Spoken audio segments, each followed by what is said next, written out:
প্রিয় সপ্তম শ্রেণীর শিক্ষার্থীরা, শুভেচ্ছা নিও।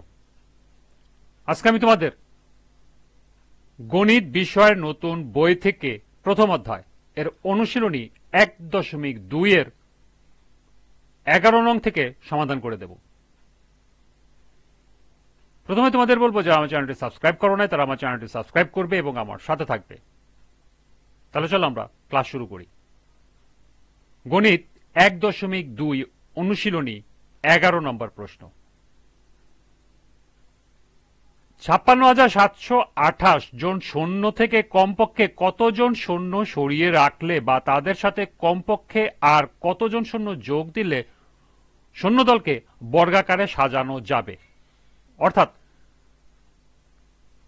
56,728 জন সৈন্য থেকে আমরা কতজন সৈন্য বিয়োগ যদি করি বা কতজন সৈন্য যোগ করে যোগফলের সাথে বা বিয়োগফলকে আমরা বর্গাকারে সাজাতে পারব। তাহলে চলো এখন আমরা এর সমাধান দেখে নিই।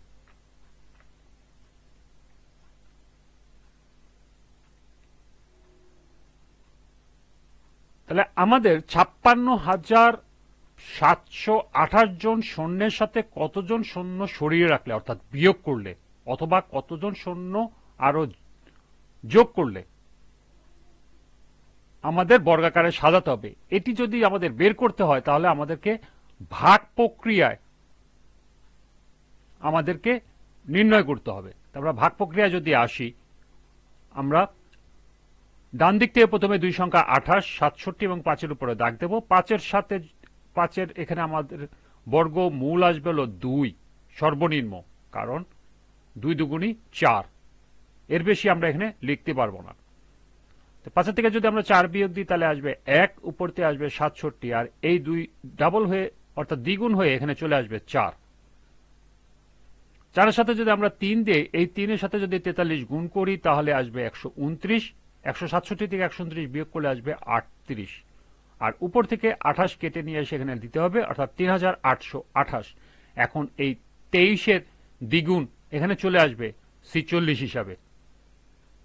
এরপরে যদি আমরা 8 দেই, অর্থাৎ 8-এর সাথে আমাদের গুণ করতে হবে 468-কে, তাহলে 3744 আসে, এবং যদি আমরা বিয়োগ করি আমাদের ভাগশেষ আসে 48। এখন লক্ষ্য করো, 56,728 জন সৈন্য আছে, এর থেকে যদি আমরা 84 জন সৈন্য সরিয়ে রাখি তাহলে আমরা কিন্তু যেহেতু অবশিষ্ট আছে, তাহলে এটা যদি আমরা বিয়োগ করে দিই তাহলে আমরা সৈন্য দলকে বর্গাকারে সাজাতে পারবো। তাহলে সেটা এখানে লেখা আছে, 56,728 জন সৈন্য থেকে 84 জন সৈন্য সরিয়ে রাখলে সৈন্য দলকে বর্গাকারে সাজানো যাবে। এটি হলো একটি উত্তর। আবার যেহেতু 56,768 এর ভাগশেষ 84, তাই সংখ্যাটি 56,728 এর সাথে কোনো ক্ষুদ্রতম সংখ্যা যদি আমরা যোগ করি তাহলে সংখ্যাটির যোগফলের বর্গ সংখ্যা কত হবে? বর্গ সংখ্যা হবে এই 238-এর সাথে আরো 1 যোগ, অর্থাৎ বর্গ সংখ্যা হবে 238 যোগ 1, 239। তাহলে 239-এর বর্গ সংখ্যা কত? 239 গুণন 239 মানে 57,121। তাহলে 56,728-এর সাথে কমপক্ষে যোগ করতে হবে কত? এই বড়টার থেকে ছোট সংখ্যাটা যদি আমরা বিয়োগ করি তাহলে আমরা পেয়ে যাব নির্ণেয় সংখ্যা, অর্থাৎ 393 জন। সুতরাং 56,728 জনের সাথে কমপক্ষে 393 জন যোগ করলে সৈন্যদলকে বর্গাকারে সাজানো যাবে। এটি হলো আরেকটি উত্তর। আশা করি অঙ্কটি তোমরা বুঝতে পেরেছ।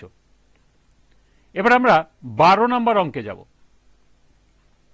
কোন বিদ্যালয়ের 2,704 জন শিক্ষার্থীকে প্রত্যেক সমাবেশ করার জন্য বর্গাকারে সাজানো হলো, প্রত্যেক সারিতে শিক্ষার্থীর সংখ্যা নির্ণয় করো।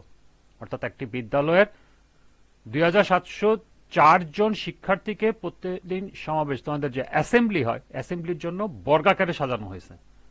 প্রত্যেক সারিতে শিক্ষার্থীর সংখ্যা কত সেটি নির্ণয় করতে হবে। তো চলো এখন আমরা এর সমাধান দেখে নিই।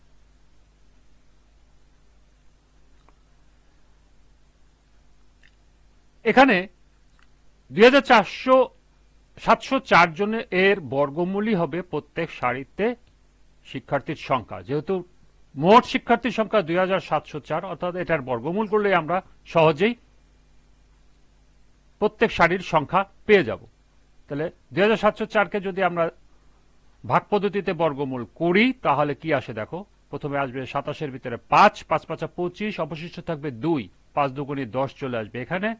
আমরা যদি 2 দিই আর উপর থেকে 0 4 কেটে নিয়ে এসে 204, 102 কে যদি 2 দিয়ে গুণ করি 204, অবশিষ্ট 0, তার মানে নিঃশেষে বিভাজ্য হয়ে গেছে।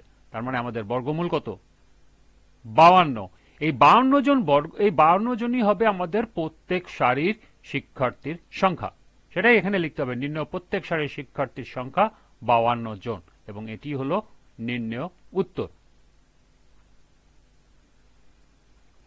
আশা করি অঙ্ক দুটি তোমরা আজকে বুঝতে পেরেছ। আজকে ক্লাসটি এ পর্যন্তই। পরবর্তী ক্লাসে 13 নম্বর থেকে সমাধান করে দেব। সবাইকে আবারও বলছি, যারা আমার চ্যানেলটি সাবস্ক্রাইব করো নাই তারা আমার চ্যানেলটি সাবস্ক্রাইব করবে এবং আমার সাথে থাকবে। সবাইকে পরবর্তী ক্লাস দেখার আমন্ত্রণ জানিয়ে আজকের মতো আমি এখানেই বিদায় নিচ্ছি। আল্লাহ হাফেজ।